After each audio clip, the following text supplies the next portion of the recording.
Oh, it's great to have them all back. Everyone say hello to Will Schofield, Jacob Brennan and Callum Sinclair.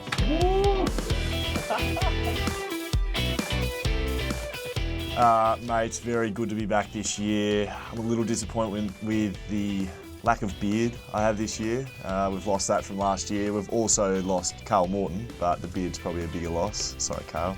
I'm looking forward to some new things though this year, just like with the footy club. We've got Callum Sinclair in here. He's going to be killing it, I think.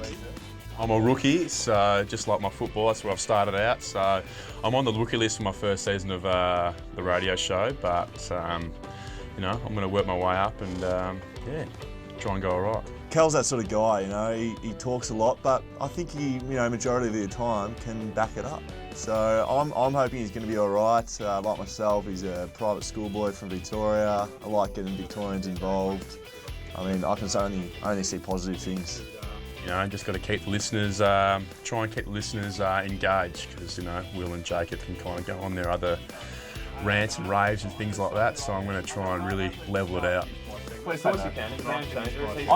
I'm changing my public enemy number one.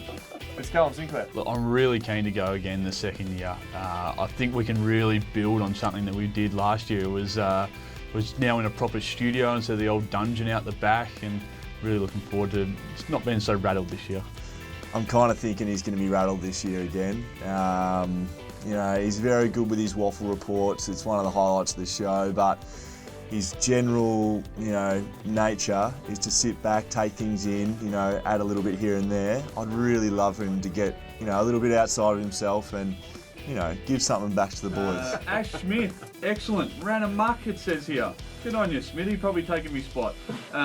Scotty Lyson. The Waffle Report is one of my favourite segments. I love really getting stuck into the boys. Have a look at the stats. I'll ask the boys a few questions. They're not really sure what I'm asking them, so it's in-depth questions for, they don't really know what's going on. It's great. I hope no one ever listens to it. But that's all from this week's Waffle Report. Thanks for the honesty. I think getting a player on the show, you've got to be a bit careful who you ask. You get someone like Sam Butler, you're going to be running overtime. You're going to be doing, you get someone like Coxie, very, very similar. His wording isn't appropriate. He'll be swearing and things like that. So you've got to be very careful about who you select and who you ask. But I think it's a massive show to have on your resume. So I'd be surprised if people didn't want to come on board. Guys, it's the part of the show that everyone's been waiting for. It's the player interview. We've got the self-proclaimed king of the world, Jack Darling.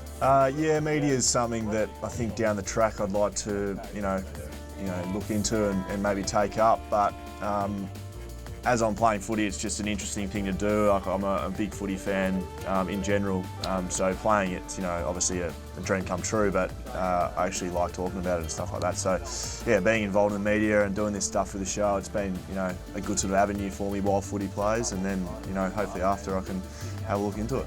I've been a massive fan of last year's podcast, very tuned in listener. I just was pretty eager to get involved and rapt to be on board now. My fame is not rising at all with any radio airtime, because you're behind the mic and no one can actually see you, so no one knows who I am still. It's great.